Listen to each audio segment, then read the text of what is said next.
Nelson Andreu, chief of the West Miami, Florida Police Department and a former Miami PD homicide detective. Chief, thank you for being here. So why do you think it is that so many in the media are so quick to jump on the narrative that we have rogue cops out of control who want to shoot people for no or little reason?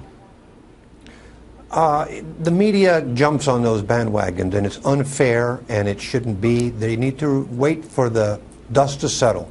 Witnesses need to be interviewed, evidence needs to be analyzed and collected, and then if the officer did in fact do something wrong, then he or she should face the consequences. But let's not jump to conclusions and give one side of the story before all the facts are on the table. What we hear more and more is that, well, the cops didn't need to kill him. And we heard that in this Wisconsin case that we just discussed. The 19-year-old was unarmed. Why did he have to kill him? Why couldn't he tase him? Why couldn't he do something less than that? The tasers, the nightsticks, pepper spray, these are tools at the officer's disposal. Many times they don't work. Drugs that are being made in people's garages that are not showing up in autopsy reports and drug tests are causing individuals to display bizarre behavior and have no reaction to these other less than lethal forms of restraint that the officer has at his disposal. You know, so many people who followed the Ferguson case, they felt vindicated by that DOJ report, even though it completely exonerated Officer Darren Wilson. I mean, completely exonerated him.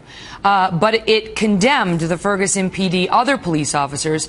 Clearly, there were racists within that police department and within the city staff ranks.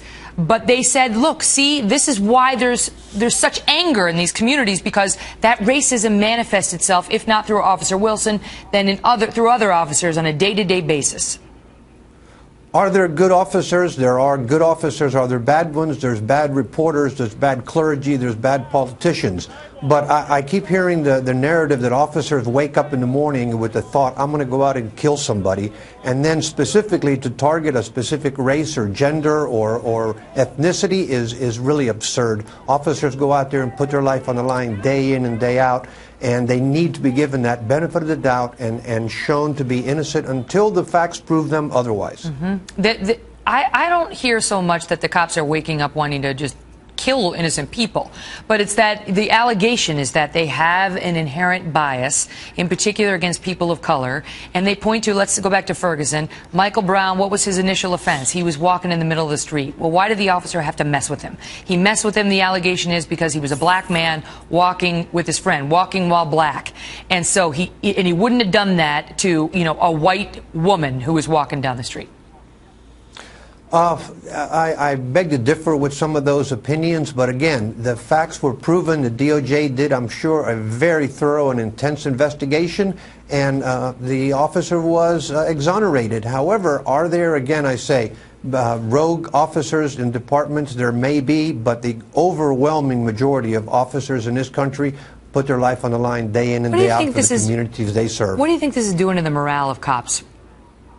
It's terrible on the morale of cops. They go out there, and both of my son and my daughter are police officers, and I pray every day that not only they're not shot, but that they don't have to pull their weapon and defend themselves and shoot someone, because I know it's devastating to the psychology of an individual. Wow. Chief, thank you for being here. All the best to you and your family. My pleasure.